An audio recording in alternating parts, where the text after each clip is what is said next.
أعوذ بالله من الشيطان الرجيم. قل هذه سبيلي أدعو إلى الله على بصيرة أنا ومن اتبعني وسبحان الله وما أنا من المشركين. آپ کہہ دیجئے میری راہ یہی ہے، میں اور میرے متبعین اللہ کی طرف بلا رہے ہیں پورے یقین اور اعتماد کے ساتھ، اور اللہ پاک ہے اور میں مشرکوں میں نہیں. ومن أحسن قولا ممن دعا إلى الله وعمل صالحا وقال إنني من المسلمين.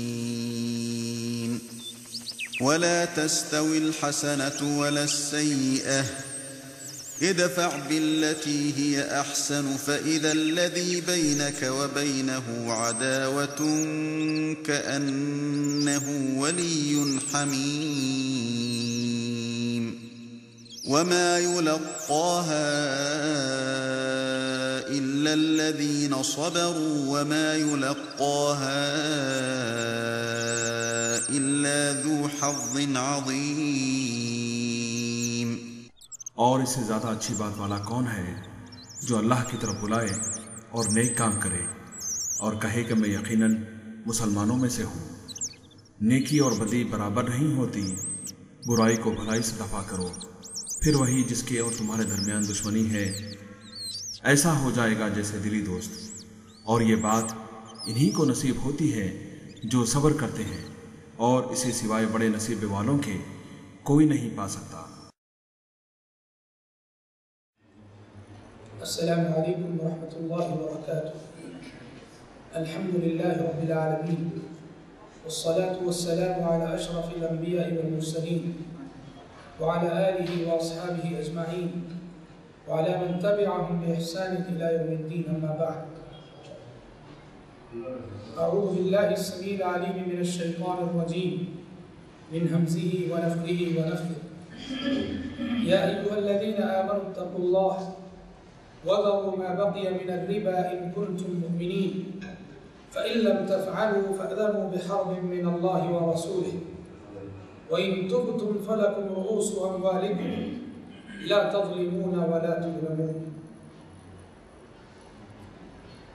قرآن مجید کی جو آیت میں نے ابھی آپ کے سامنے تلاوت کی ہے، یہ سورہ بقرہ کی آیت ہے.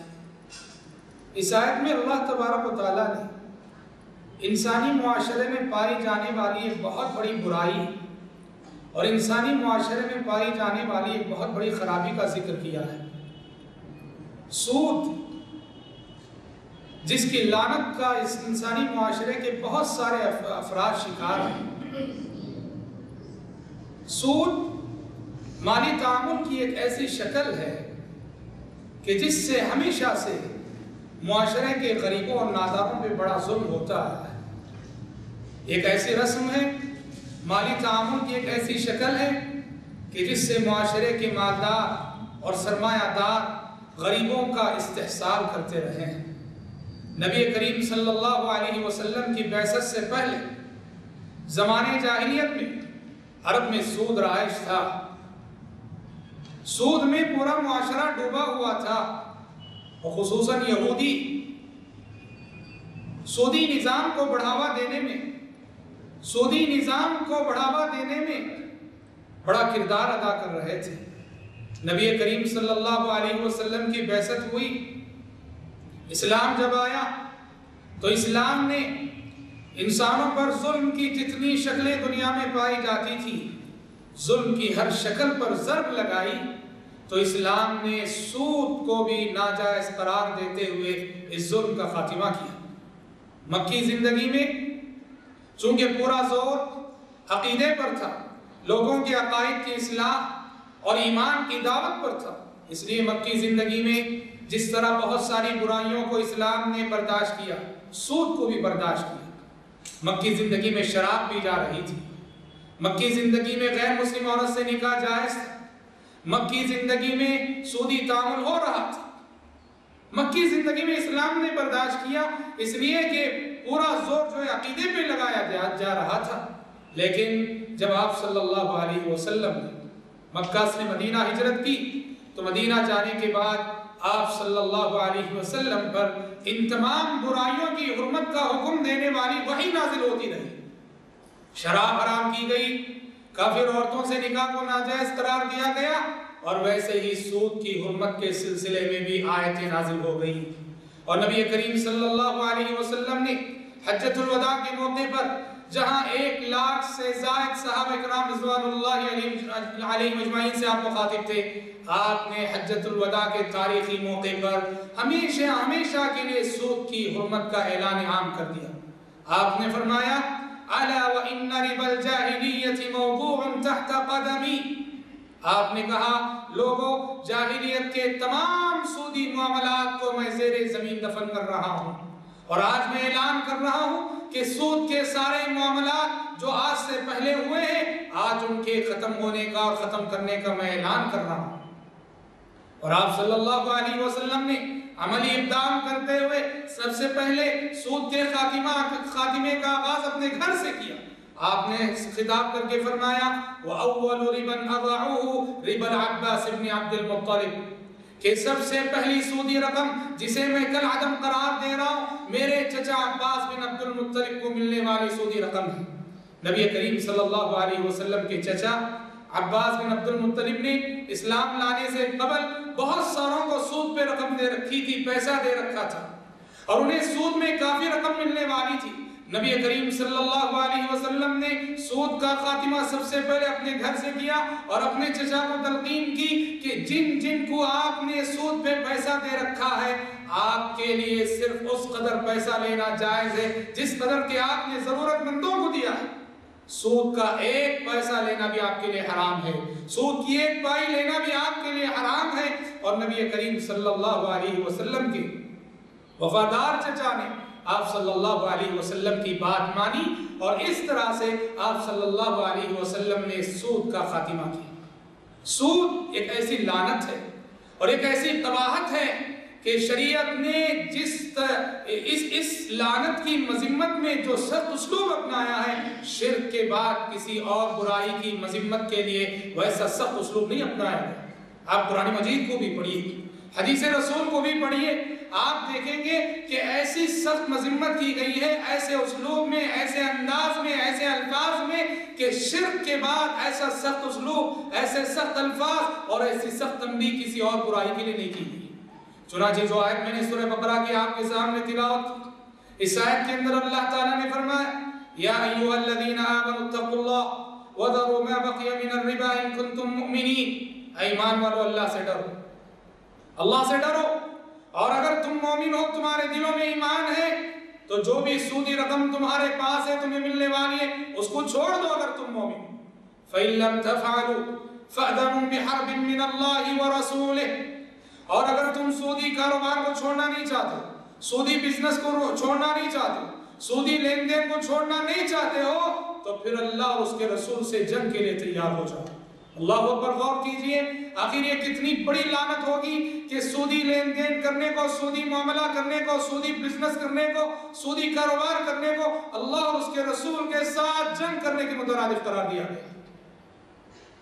مسند احمد کی ایک روایت میں نبی کریم صلی اللہ علیہ وسلم فرماتے ہیں الربا 72 بابا ادناها ان ينكح الرجل امه، آپ فرماتے ہیں کہ سود کے 72 سے زائد شعبے ہیں، سود کی 72 سے زائد سود کے شعبے ہیں، 72 سے زائد سود کے مراتب ہیں۔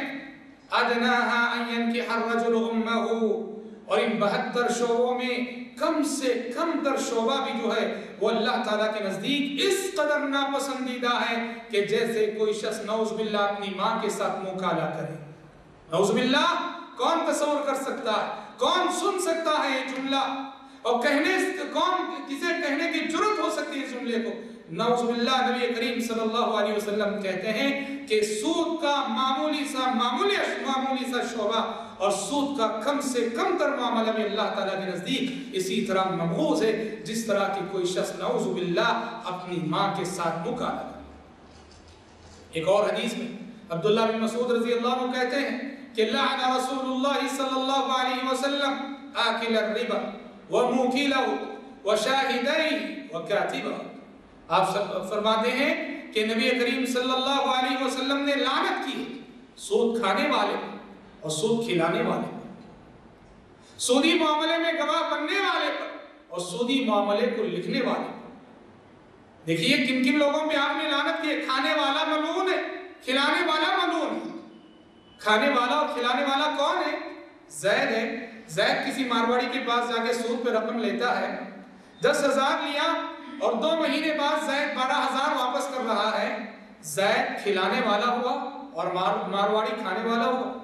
وہ جو 10,000 دے کے 12,000 لے رہا تو 2,000 وہ جو کھا رہا ہے مزید، یہی سود ہے. تو زید کھلانے والا ہوا اور مارواڑی کھانے والا ہوا. نبی کریم صلی اللہ علیہ وسلم نے کہا دونوں ملعون ہیں، دونوں پہ لعنت ہے. کھانے والے پہ بھی لعنت ہے، کھلانے والے پہ بھی لعنت ہے.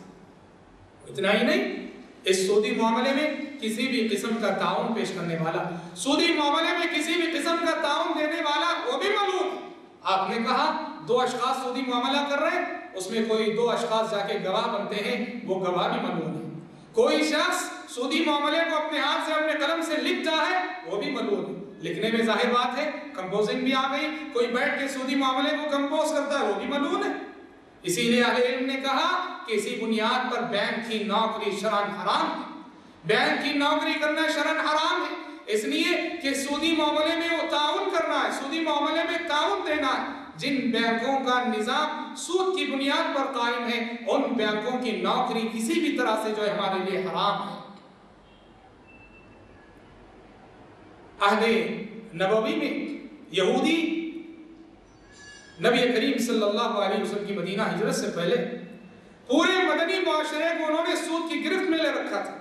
مدینے میں جو اوس اور خزرج کے قبیلے تھے، یہودی انہیں سود پہ رقم دیا کرتے تھے اور خوب جو ہے انہیں لوٹا کرتے تھے. قرآن مجید نے اسی لیے من حیث القوم جو یہودیوں کی مذمت کی ہے، جن اوصاف کی وجہ سے کی ہے، ان میں سے ایک وصف یہ بھی کہ یہ بڑے سود خور ہیں. سورہ مائدہ پڑھیے 6 پارہ، اللہ تعالیٰ کہتا ہے سماعون للکذب اکالون للسحت.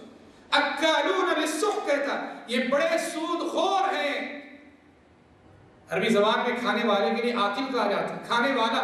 اور اگر اکال کہتے ہیں صیغہ مبالغہ، بہت زیادہ کھانے والا. قرآن کہتا ہے سماعون للکذب اکالون للسحت، یہ یہودی بڑے سود خور ہیں. یہودی نہ صرف عہد نبوی میں، عہد نبوی میں وہ سودی نظام کو اپنے ہاتھ میں رکھے ہوئے تھے، اس وجہ سے ملعون تھے. اور آج بھی دیکھیے سبحان اللہ، آج بھی پوری دنیا کو ان یہودیوں نے سودی نظام میں جکڑ کے رکھا ہے. سارے عالمی بینک ان کے ہاتھ میں ہیں تو تھوڑی تعداد میں، مگر تھوڑی تعداد میں رہنے کے باوجود پوری دنیا کو سود کی لعنت میں مبتلا کر رکھا ہے ان یہودیوں نے.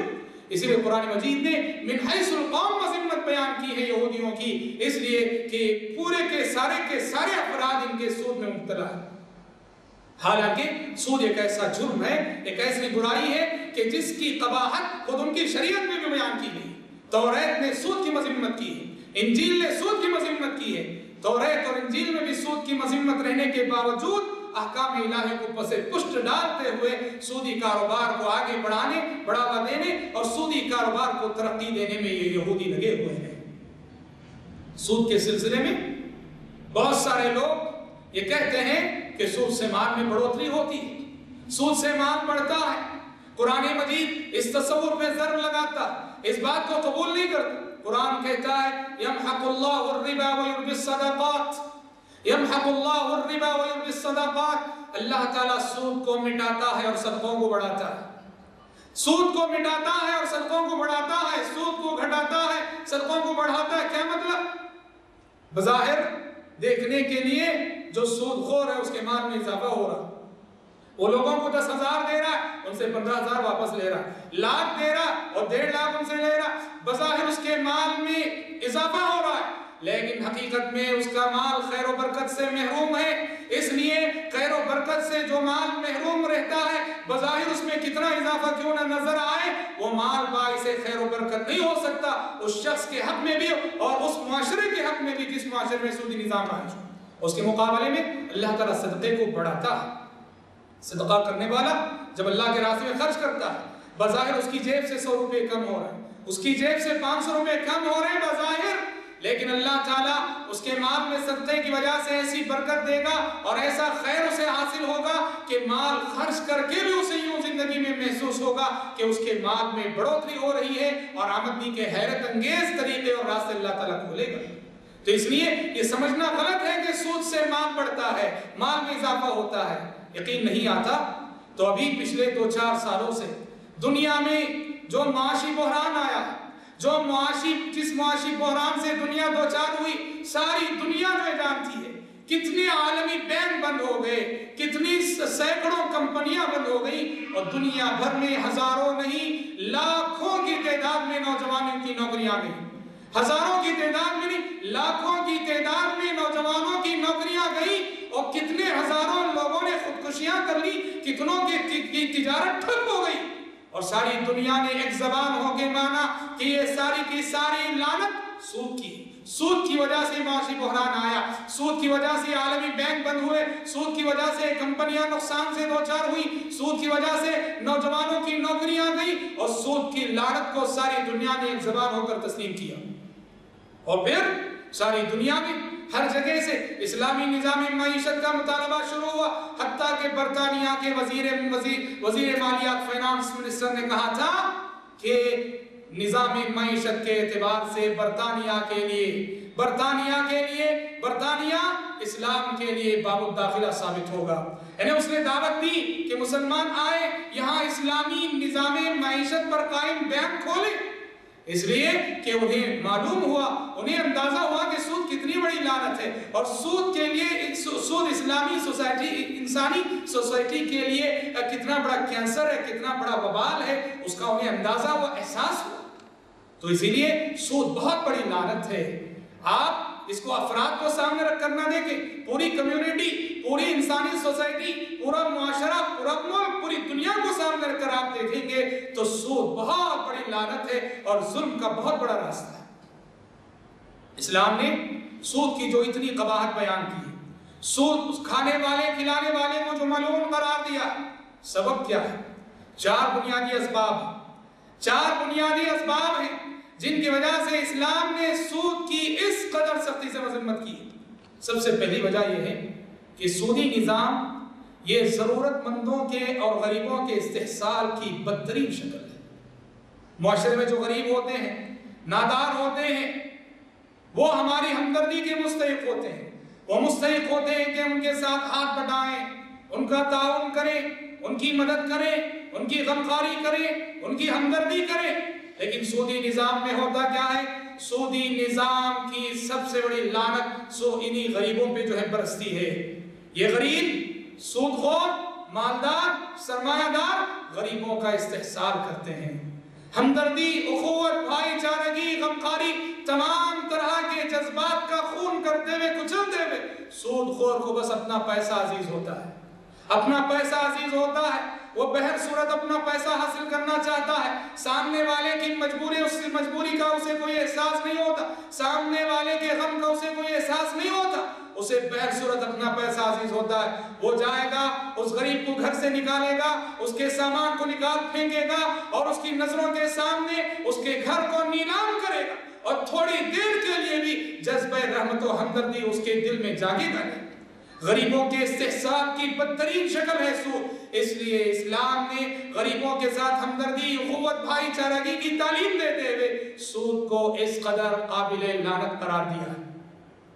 سودی نظام کی ایک لعنت یہ بھی ہے، سودی نظام کو اس قدر جو ناپسند کیا گیا ہے، اس کا ایک سبب یہ بھی ہے کہ اس نظام کے تحت محنت کرنے والا اپنی محنت کا پھل کھانے سے محروم رہتا ہے، اور جبکہ جو محنت نہیں کرتا ہے وہ محنت کرنے والوں کے خون پسینے کو چوستا ہے۔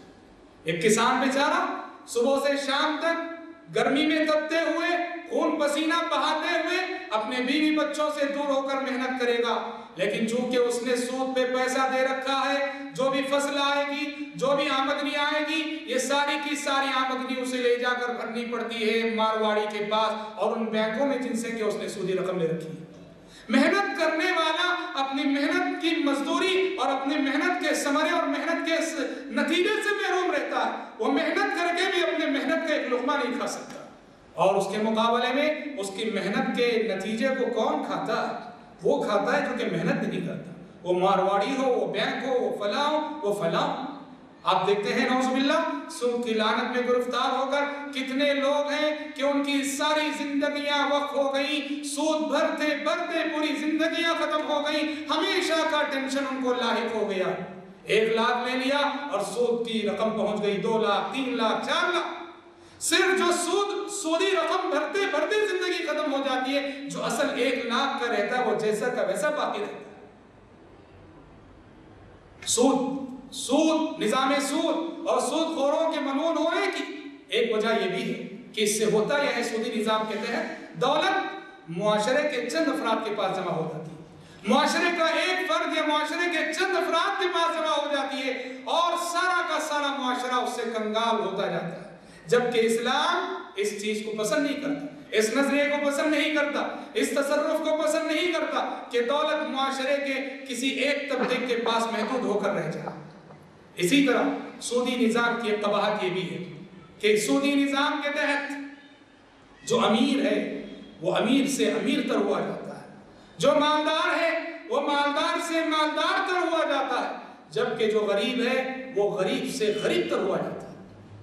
جہاں سودی نظام رائج ہوگا وہاں یہ غریب کے ترقی کرنے کے سارے راستے بند ہوں گے، جبکہ اسلام یہ چاہتا ہے کہ ایک غریب کوئی بھی معاشرہ ہو وہاں کا مالی نظام ایسا ہونا چاہیے کہ غریب سے غریب تر شخص بھی اگر وہ محنت کرے تو اس کے ابھرنے کے راستے کھلے رہنے چاہیے، اس کے ترقی کے راستے کھلے رہنے چاہیے، جبکہ سودی نظام کے تحت ہوتا یہ ہے کہ امیر امیر سے امیر تر ہوا جاتا ہے اور غریب غریب سے غریب تر ہوا جاتا ہے۔ قرآن نے کہا کَيْ لَا يَكُونَ دُولَةً بَيْنَ الْأَغْنِيَاءِ مِنْكُمْ کئی لا یکون دولة بین الاغنیاء منکم، کہ مال تمہارے جو مالدار ہیں انہی کے درمیان گردش کرتا نہ رہ جائے۔ مال کا نظام، مالی نظام معاشرے کا ایسا ہونا چاہیے مال غریبوں کے ہاتھ میں بھی پہنچے، غریب بھی محنت کرے، اس کے ابھرنے کے راستے، اس کے ترقی کے راستے کھلے ہوں۔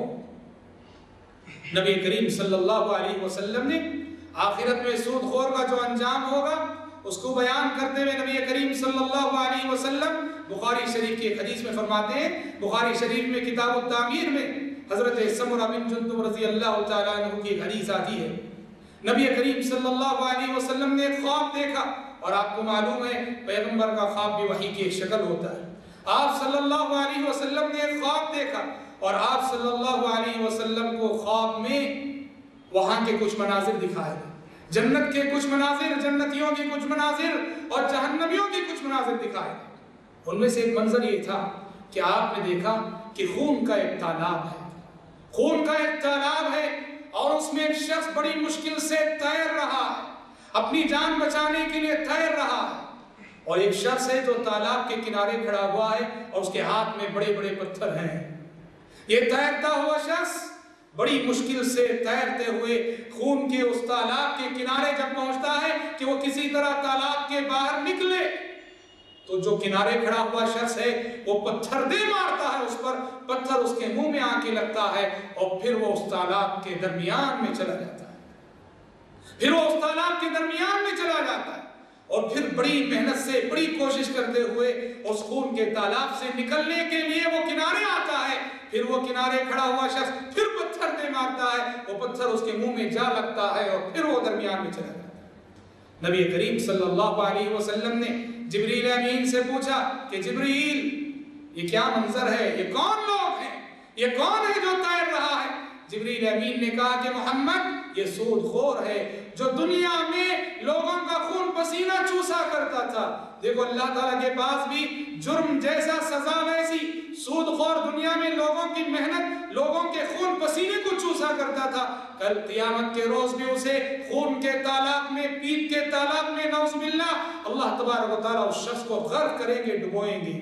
اور جس طرح سے وہ لوگوں کا سود بڑھتا رہتا ہے، لوگوں کو اپنی سودی رقم میں مبتلا کر کے رکھا تھا، لوگ سود ادا کرتے ہیں، پھر جیسے جیسے مدت گزری سود بڑھ گیا، سود ادا کیا، پھر مدت گزری، سود بڑھ گیا، سود ادا کیا، پھر مدت گزری، سود بڑھ گیا۔ اسی طرح سے وہ جس قدر محنت کر کے کنارے آنا چاہے گا اسے پتھر سے مارا جائے گا، پھر وہ درمیان تالاب میں پہنچ جائے گا۔ جس قدر محنت کر کے کنارے آنا چاہے گا پتھر سے مارا جائے گا، پھر جو ہے وہی درمیان میں پہنچ جائے گا جہاں وہ تھا۔ جیسے کہ دنیا میں وہ لوگوں کو سود کے ذریعے ستایا کرتا تھا۔ 2 لاکھ رقم تھی، 1 لاکھ اصل تھی اور 2 لاکھ سود کے ساتھ ہوئی تھی، بیچارہ لا کے 1 لاکھ بندہ، پھر ایک مدت کچھ بن نہ سکا اور رقم پھر 2 لاکھ کو پہنچ گئی۔ پھر ایک مدت بعد کہیں سے 1 لاکھ کا انتظام کر کے لا کے بنا اور پھر ایک مدت چھوڑ دیا، پھر وہ رقم جو ہے پھر 2 لاکھ ہی ہو گئی۔ تو جیسے اس نے سود کے ذریعے سے اللہ کی مخلوق کو پریشان کیا، اللہ تبارک و تعالیٰ بھی کل قیامت کے روز اس کو ایسی ہی سزا دے۔